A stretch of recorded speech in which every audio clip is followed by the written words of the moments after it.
In the future, a young man with a katana is perishing and laments that his life had only just started. In the present, Takuru Kusanagi attends an anti-magic academy, a training school for Inquisitors, soldiers who prevent witches from destroying the world. Takuru wields a katana as a weapon and is often mocked for it by his fellow students. He's also the captain of the 35th Test Platoon, the worst team in the school, consisting of himself, Usagi, a sniper who suffers from stage fright, and Ikaruga, a genius who enjoys harassing people, especially Usagi. Oka, a combat prodigy and adopted daughter of Academy Chairman Sogetsu, is demoted from her position as Inquisitor for the execution of a witch and returns to the Academy as a new member of the 35th Platoon. The platoon attempts to retrieve a magical artifact from black market dealers. Despite their individual skills, their lack of effective teamwork leaves Takuru facing several men alone as Usagi accidentally hits the wrong targets. When the men insult Takuru's sword, he becomes angry and reveals he's skilled enough to slice bullets in half. He is calmed down by Ikaruga using his sister's voice. Oka subdues the rest by herself. After Takuru trips over a stray bullet and accidentally touches her, he's knocked out by a sniper shot from Usagi, finally getting the right building and falls into Oka. Unimpressed, Oka harshly criticizes their flaws. When she tries to go on a mission alone, Takuru insists on accompanying her as her captain. They target Valhalla, the criminal witch organization who had tried to purchase the artifact. Upon discovering a girl used as a human sacrifice, Oka attempts to clap the gunman they had just arrested, but is stopped by Takuru. She reveals a witch finished her parents and sister, so she hates both witches and magic. However, he promises to one day become her trusted comrade. Meanwhile, Takuru is being watched by a young girl with glowing violet eyes. Takuru then remembers how Oka beat him in a war game in their first year. Later, Oka learns that someone in the 35th Platoon is a Relic Eater candidate capable of forming a contract with a legendary magical weapon. Meanwhile, the girl with the violet eyes, Lapis, a weapon in human form, hopes to make such a contract very soon. Elsewhere, a young Valhalla witch, Mary, meets with necromancer and alchemist Haunted, who had just finished 50 people as sacrifices for a new spell. At the same time, Oka learns Takuru only wanted to be an Inquisitor because it paid a lot of money. Haunted activates his spell, summoning an armored Einherjar, the resurrected soul of King Arthur wielding a handheld railgun infused with the magic of Excalibur, and orders it to free witches held prisoner under the Anti-Magic Academy. Oka struggles against the Einherjar and, revealing she is also a Relic Eater, unwillingly uses magic to summon twin pistols named Vlad, with which she has a temporary contract with. However, the chairman, Vlad's true master, suddenly takes the guns away and Takuru appears to protect the unarmed Oka. Despite his skills, he is fatally injured and almost perishes. However, Lapis appears next to him and forms a contract with him, healing his wounds and transforming into a powerful suit of witch hunter armor with an indestructible sword with a special skill to absorb an enemy's magic and then uses it against them. Takuru thus absorbs the power from Excalibur and defeats the Einherjar in a single move, impressing the nearby Haunted. He then reassures Oka she isn't alone anymore before collapsing from exhaustion with his head in her lap, which Oka admits isn't that bad. The chairman meets the imprisoned witch Mary, who's suffering from magical amnesia, and makes her an academy student, hoping to use her as bait to draw out Valhalla. At the academy, the chairman explains Lapis is a sword-type relic and chose Takuru for his sword skills and has enrolled as a member of 35th Platoon under the alias of Takuru's sister. He then orders the platoon to guard Mary. However, Oka is outraged at having to keep a witch safe. Mary is then outfitted with a Gleipnir necklace that will explode if she uses magic. The two immediately fight with each other, which gets worse as they compete in class, with Oka being more physically capable and Mary being more intellectually capable. Takuru doesn't care. Mary is a witch and treats her like a member of the team, but she expresses her desire to use magic to help people. Elsewhere, Haunted, who's obsessed with Mary, recalls how she only agreed to work for him if he didn't destroy innocent people, following which he had finished academy students before erasing her memory and framing her for the crime. Meanwhile, Takuru stops Oka and Mary from fighting, only for Oka to realize that he's already calling Mary by her first name, so the girls start a new fight by now attempting to make each other jealous. Usagi enters them in a mock battle tournament against the other academy platoons. Mary is told to live with Takuru, secretly the chairman's plot to make her an easy target for Valhalla, and the jealous Oka insists on living with both of them to keep Mary from possibly baiting Takuru, but is terrified when his apartment appears to be haunted.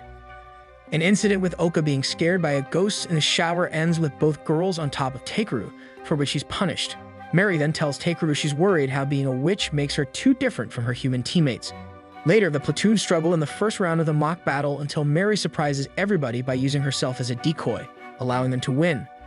Oka grudgingly admits they would have lost without her, which embarrasses Mary. Ikaruga is thrilled that Mary is the tsundere member of the team. The platoon celebrate their victory with the exception of Oka, who delivers a report to the chairman only to learn Mary was a member of Valhalla and was accused of murder. The next day, Takuru is confident Mary and Oka could be good friends someday. Meanwhile, Mary has memory flashes that make her worried she might have been evil. So Takuru assures her he'd find a way to make her good again. Afterwards, Oka tells him that Mary was accused of murder, but too many details don't add up. During the second round of the mock battles, Haunted destroys 2 students and multiple soldiers before claiming he's only there to rescue Mary, trapping himself and the 35th platoon behind a magic barrier. Haunted then reveals his twisted love for Mary and announces his intention to finish her. Suddenly, Takuru activates his Relic Eater and attacks, but Haunted is a more skilled swordsman and stabs him in the chest, which Lapis manages to heal. Ikaruga wakes up the unconscious Usagi by insulting her large chest, though one of her eyes is injured. Meanwhile, Oka manages to contact the chairman and threatens to expose him for arresting Mary for murder when evidence proved the murders were committed by Haunted's despair magic, whereas Mary can only use auroral magic, so the chairman offers her a deal to keep quiet. Lapis then explains Haunted is using the legendary weapon Dainsleaf. As such, Haunted removes Mary's amnesia spell, causing her to remember that he kidnapped her friends from an orphanage and promised to keep them safe as long as she worked for Valhalla. He offers to let her see her friends if she leaves with him. As Mary is about to do so, Takuru, having seen through Haunted's lies, tells Mary that her friends are dead, which Haunted confirms. While Takuru duels Haunted, Mary angrily casts a spell at Haunted but misses. As her necklace is about to explode from her using magic, it suddenly deactivates, which Oka reveals was part of her deal with the chairman since Mary has been innocent. Oka and Usagi, who had taken this long to aim her rifle with her injured eye, distract Haunted so Mary can cast an extremely powerful spell, but misses again. However, she had actually been aiming at Takuru, who absorbed the spell into his sword and uses it to defeat Haunted. He then reveals he knows Takuru is from a clan of demon hunters before disappearing into a portal. Finally, Takuru collapses from exhaustion as the magical barrier disappears. Mary tearfully thanks him for keeping her safe and is happy she met him. After the ordeal, Mary becomes an official academy student before once again fighting with Oka, this time about chest size. Due to Usagi's poor grades, her mother announces plans to bring forward the date of her arranged marriage. Later, the academy begins its witch hunting festival where students can earn extra credit and money. Takuru immediately signs up the 35th platoon to take part, as his parents left him with large debts and his little sister to support, so he's desperate for money. Meanwhile, Usagi decides not to tell her friends that she's leaving. She then bumps into Rima, the organizer of the festival, and also her cruel arranged fiancé who thinks of her as his property, causing her to have a panic attack. Takuru comforts her and promises to help her before she passes out from fear. Oka is summoned to meet the youthful-looking student council president Nagaru, who wants her help dealing with a legendary witch, Mephistopheles, who can break people's minds. At the hospital, Takuru stays with Usagi as even in her sleep, she won't let go of his hand. Nagaru believes Rima is somehow linked to Mephistopheles as his transfer to the academy coincided with the finishing of several students, including one who had her mind broken. Usagi then tells Takuru about Rima, so he invites her to spend the night at his apartment. She believes that he plans to get her pregnant so she can't marry and eventually decides it's a great idea. Although Takuru had planned no such thing, they almost kiss when she tries to bait him in his living room. However, they're interrupted by the girls who, in fits of jealousy, punish Takuru severely for not trying to bait them as well. He then asks the girls to help save Usagi by raising her grades enough so that she can stay in school. As such, they plan to do well in the festival and earn enough extra credit for her to raise her grades. Meanwhile, Ikaruga plans a cosplay event for the festival, embarrassing everybody. Eventually, Oka notices Rima has had white symbols painted over the school. He then reveals Usagi clapped her own brother and is an outcast in her own family. Meanwhile, Takuru swears to protect Usagi, so Rima counters by saying he'll take her away. Oka then uses her Relic Eater Vlad to see that the white paint is actually a giant magic circle designed to control people's minds. After President Nagaru realizes her subordinate Shizuka has had her mind broken and they both draw their guns. Shizuka, having survived, reveals to Oka she's Mephistopheles and with Rima's help, possesses Oka, who quickly deactivates Mira's Gleipnir necklace, allowing her to use magic again. Nagaru, who had also survived, informs Takuru. Mephistopheles then struggles to control Oka's body as she's a relic eater and her soul refuses to die. Nagaru tells Takuru the academy has Mephisto's original body, which she wants back. So Lapis locates Usagi in the academy church and Takuru rushes to save her while Mira deals with the magic circle. However, she wakes up to Rima planning to for her their wedding night, so she fights back, hitting him in the neck. Furious, she tries to clap her, but Takuru breaks in and saves her. Then, Usagi leaves to help Mary while a furious Takuru faces Rima. Usagi retrieves a rifle belonging to her grandfather and is given 2 special bullets by Ikaruga that will destroy Mephistopheles' soul. While Mary deals with the spell, Mephistopheles almost hits her until Usagi stops her. As she curses Usagi with a lust spell, every boy nearby to go for her. Meanwhile, Takuru easily beats Rima, exposing him as a coward. Mephisto almost shoots Mary again but is stopped by Takuru. Mephisto then reveals she can summon and control Oka's relic eater, but Usagi arrives and is tricked by Mephisto by claiming that Takuru is actually Mephisto, resulting in a 3-way standoff as she's unsure whom to hit. Oka's soul resurfaces and fights to regain her body. Now certain, Usagi shoots Oka, expelling Mephisto, then uses the second bullet to shoot her directly, destroying her soul.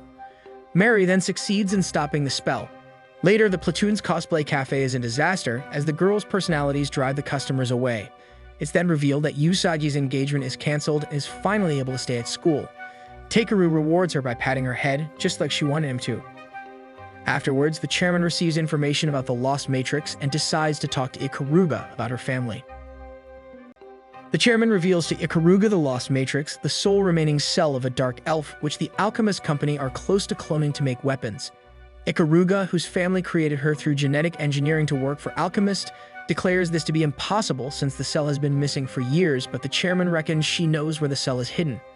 Meanwhile, the 35th Platoon do not have enough credits to pass the school year, so while brainstorming ideas to earn credits, Ikaruga announces she is taking a leave of absence, but Takuru finds it strange when she says goodbye as she has never said it before and everyone realizes Ikaruga has been acting abnormally all day. Elsewhere, scientist Isuka Sujinami, who betrayed alchemists and now works for Valhalla, talks with Haunted about her most recent failure in resurrecting the Dark Elves. Isuka then receives a telepathic message from her sister Ikaruga. As such, Takuru and the girls follow Ikaruga, who disappears into the sewers. Ikaruga informs Izuka she actually has the cell and will trade it to her if she is allowed to observe all future Dark Elf experiments. It is also revealed that Ikaruga was about to be executed by alchemists, so she stole the cell and fled to continue her own experiments in private. However, Takuru and the girls get lost and are almost hit by the mafia.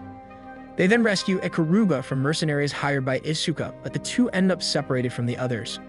With him wounded, she takes him to a nearby safe house and warns her sister if the platoon are destroyed, she will destroy the cell. Meanwhile, the chairman is informed by alchemists they never authorize research into resurrecting the Dark Elves, and concluding the laboratory doing so has gone rogue, gives the chairman 150 new dragoons to help thoroughly destroy the lab and all its research. Gathering every knight and witch hunter at his disposal, the chairman declares war on the rogue laboratory. Oka, Mary, and Usagi are held prisoner at the lab and are interrogated by Isuka, who is surprised Ikaruga managed to make friends. A flashback then occurs, and it's revealed that as young child scientist, Ikaruga began to question her purpose in life and created a baby wood elf, which she named Canaria after she called her mama. Concluding she would be disposed of for creating a wood elf with no magical powers, she stole the cell and tried to leave Canaria, but she had already been taken care of, and Isuka chose to stay at Alchemist. As such, she enrolled at the Anti-Magic Academy, where any attempt by Alchemist to retrieve the cell would be akin to declaring war on the Inquisitors. Takuru then asks her why she wants the Dark Elves to return, and Ikaruga responds by being sussy, and since she might be ended soon, she wants to experience the deed. Suddenly, our duo are interrupted by the arrival of Alchemist helicopters, and promising Takuru they would have to have the deed later, she claims she loves him and kisses him before drugging him so he can't follow her. Meanwhile, the girls are freed from the Alchemist lab but resolve to break back in to rescue Ikaruga. Before they can, they are stopped by the chairman leading his army to war and gives them weapons and authorizes the use of their relic eaters. Takuru then activates Lapis, removing the drug from his blood, and equips his witch hunter armor and sword. As he battles his way past the alchemist-controlled dragoons, the chairman begins his attack on the lab. Takuru is then joined by Oka, while Usagi and Mary smite from a distance. Inside the lab, Isuka reveals that after Ikaruga escaped, she was modified by the scientist to be more focused and make her feel pain whenever she experienced an emotion, ensuring she wouldn't turn out like Ikaruga did. Rather than hand over the cell, Ikaruga wants to destroy the Dark Elf project and escape with Isuka like she wanted to 4 years ago. However, Isuka hits Ikaruga in the leg, demanding she hand over the cell.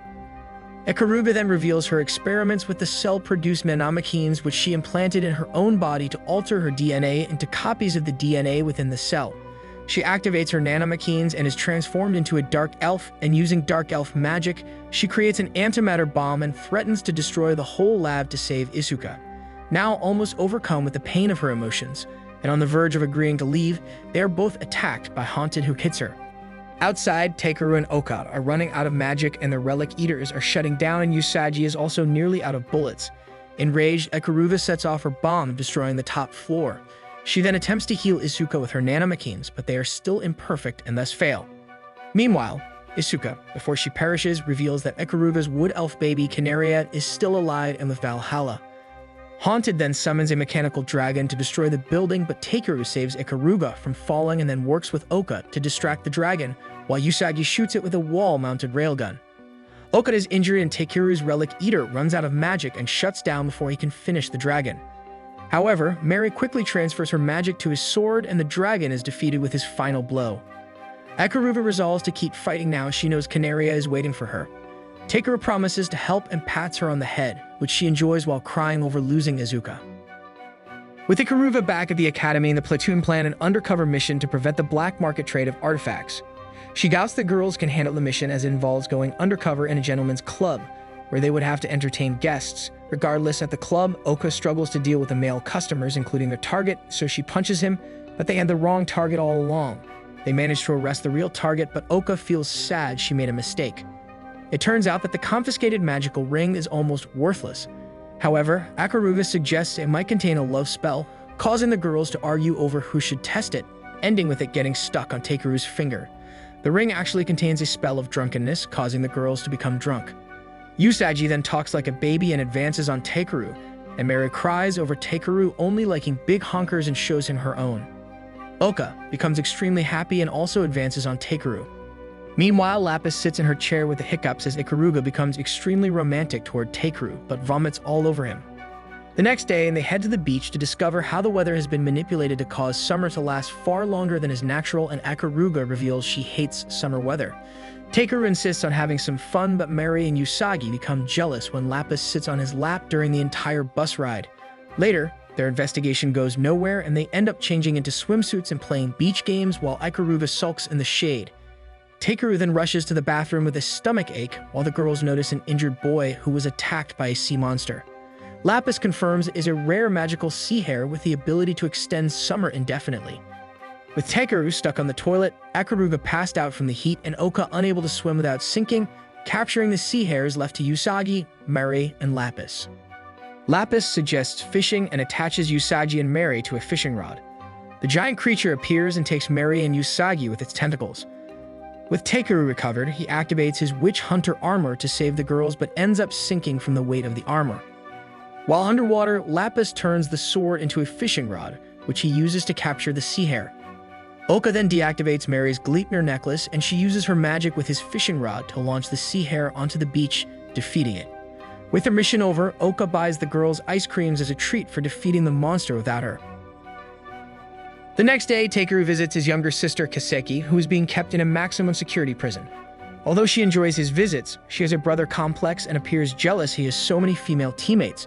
He's visibly upset that his sister is forced to wear chains and is kept permanently sedated except for when he visits.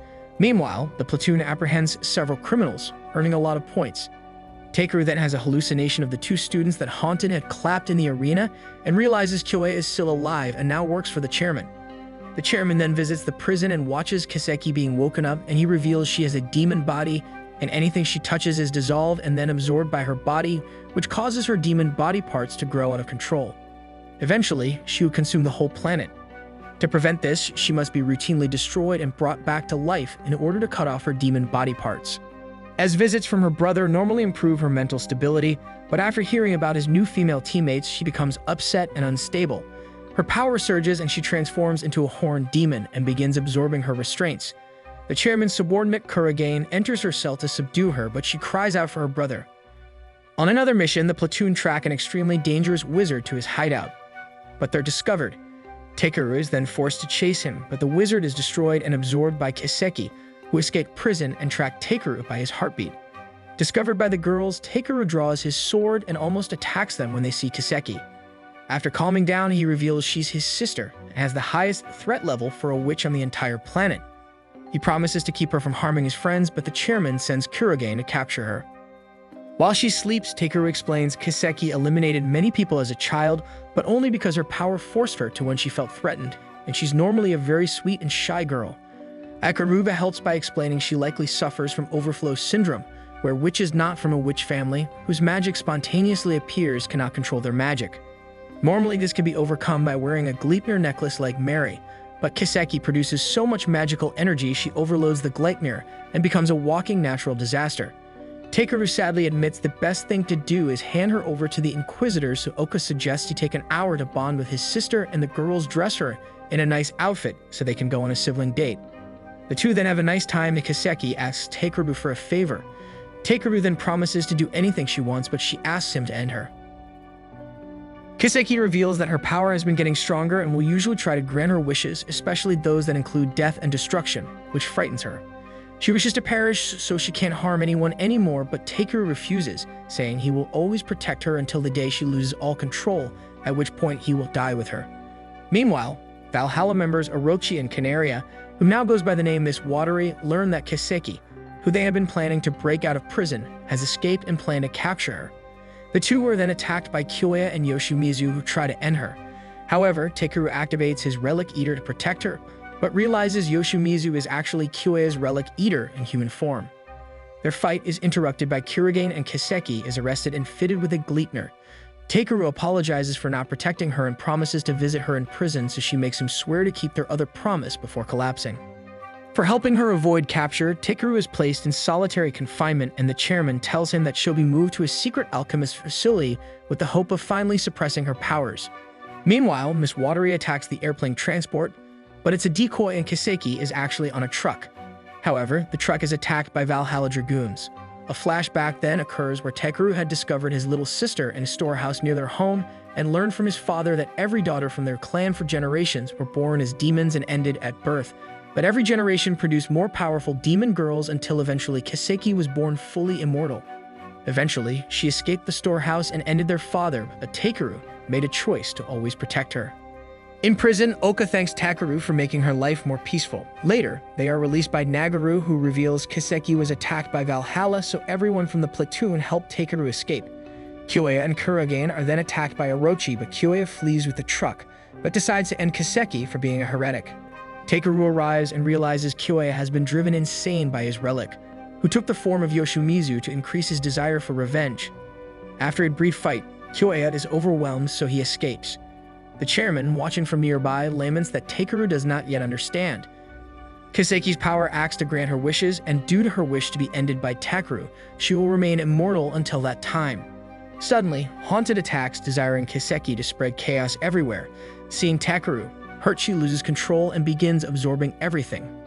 Kiseki then continues to grow throughout the city, absorbing buildings and people as she goes. The chairman watches and is joined by alchemist chairwoman Suzuka, who's Isuka and Ikaruga's childlike mother, who orchestrated the entire situation to watch her go out of control and determine if she has any scientific value. She and the chairman wager on whether Takuru will finally end his sister. Nevertheless, to save Takuru and defeat Haunted, Oka finally formed a full contract with her Relic Eater Vlad, unlocking her own Witch Hunter armor. Haunted is then knocked into Kiseki and absorbed.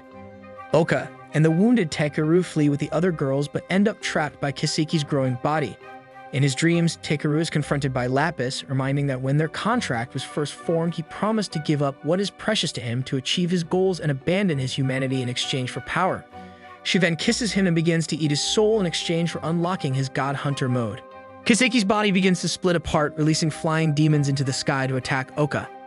Takuru suddenly awakens, wearing much more powerful armor, and forcibly deactivates Oka's Relic Eater, telling the girls to get to safety before his soul is fully consumed and he is no longer Takuru anymore.